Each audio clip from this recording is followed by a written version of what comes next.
I'm trying to have 30 travel experiences before I'm 30 in March of 2027, so come with me as I tick off destination 2 off of my list, Amsterdam. Yes, that does say 10 to 5 in the morning to get a train to St. Pancras, and obviously I had almost the entire train to myself because who else would be awake at this time? Upon arriving in London, I beelined to the Eurostar check-in and then played the waiting game to board my train. After finally getting on board, I was writing in the plus section because I decided to feel a little fancy when I purchased the train tickets, but it did get me a breakfast on board, which was a goat cheese, honey, and thyme swirl. At about hour 3 of the train ride, I also got a little bit of Coke. Finally arrived in Amsterdam and immediately got out of the train station and onto a ferry over to my hostel, the Clink. I checked in, checked out my room, dropped my bags, and headed out for my first evening in Amsterdam. After leaving my bags at my hostel, I hopped back onto the ferry to then take the tram into the center of the city, starting at the Albert Kuip, I think is the pronunciation of that name, market. I got there a little later in the day, so some of the stalls were closing, but I can't resist a good market. After wandering through there, I grabbed a quick kind of late lunch, early dinner of a Pokeball before getting my dessert, which was at a stroopwafel making workshop, which was a lot of fun. The class went by pretty quick. It was very energetic, very entertaining instructors. Slicing the cookies was a lot harder than I thought it would be, but I really enjoyed the experience and ended it off with a flavored shot of stroopwafel. After that, I hopped in a car to go over to Comedy Embassy or Boom Chicago. I'm not totally clear on which is which, but I was there for comedy evening with and Amazing, the wonderful Nero Time!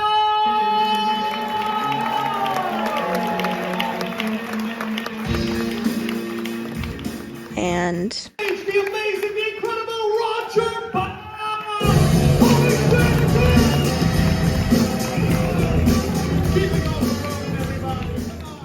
which all in all was a very good show and it was a lot of fun. So I highly recommend this club if you're a fan of comedy like I am. But after the show, I just did some random wandering about through the streets, trying to get myself a little acclimated to the city before catching the ferry back to go to bed. My second day, even though the weather wasn't the best, I found plenty to do to keep me out of the rain, starting with a cheese and wine tasting at the Old Amsterdam Cheese Company. The tasting was just me and 2 other people present, but despite that, the person leading the tasting still managed to keep things very entertaining, very informative and lighthearted, and we all very much enjoyed ourselves. After the tasting, the weather still wasn't the best, so I walked over to the dock where I went on a canal cruise for afternoon tea. It was a covered cruise, so that helped keep me out of the rain a little bit. The weather didn't make it the best for the sightseeing side of it, but the audio guide given to everyone on board did help keep things interesting. After that, the weather did finally turn a little bit better, so I spent some time walking around the 9 Streets area. I think this would be a lot of fun in even better weather. It had a lot of boutiques, cafes, seemed like a great place to spend an afternoon. I then went to the Tulip Museum, which I highly recommend. It's very well laid out for the amount of space it takes up, and I was very impressed with how much information they packed into such a tiny museum. It was very cool, so I recommend that. And next door is the Amsterdam Cheese Museum, so why not keep on theme and go inside? This museum is actually free to enter, and the quote-unquote exhibits of it are held downstairs. It's an interesting experience, and I would give it a go if you're in the area. I then just spent the rest of the day walking around, exploring Amsterdam, getting lost in the city, and taking a moment of reflection to just appreciate everything around me.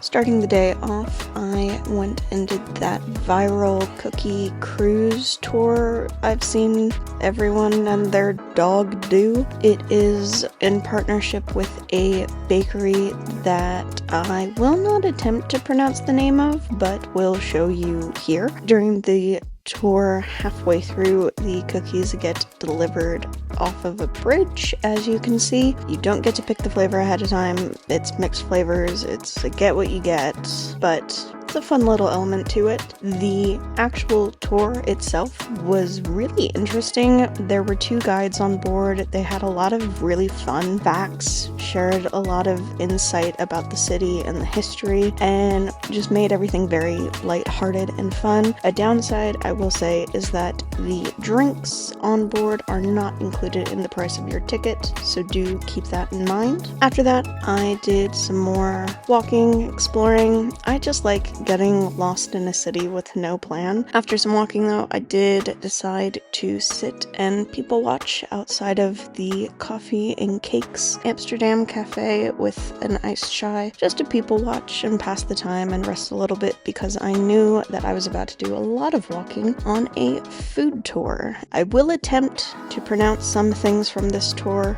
Don't hold my pronunciations against me. And the food tour started off meeting up in this like half gift shop, half specialty grocery store, half cafe. So throughout this tour, we had stroopwafel liquor, we had a garde pesto sandwich, salt-cured herring with pickles, smoked eel, the national spirit of the Netherlands and Belgium called Jenever, bitterballen, Melly's stroopwafels, mini Dutch pancakes, spekkoek cake made out of panda, and a curry chicken bara sandwich. So a lot of food was had. And following that tour, I just rolled myself very slowly back to my accommodation for the rest of the night. The final day, starting off at the Day Bakery and Cafe to get a iced latte, or heading around the corner to the Art Zoo, one of the most unique and interesting museums I have ever been to. I highly recommend. It's all ethically sourced, very interesting histories around some of the pieces, super unique. After that, I went and grabbed lunch at the Fable Frites. Not bad, not amazing. It was fine. After lunch, I went over to the Cat Museum. It was very fun. Cats were roaming around freely. Each room was very different from one another. Even a little garden section. It was a lot of fun. Again, not the biggest museum space-wise, but they packed a lot in there. After the Cat Museum, I went to the Henry Villig, I think is how it's pronounced, cheese and beer tasting. This one was good. There were 6 cheeses. I tried one of the beers and one of the wines. Everything was really delicious before finally going back to collect my luggage to get on the Eurostar to get back to England. So where on my 30 before 30 list should I go next? Let me know. Thanks for watching.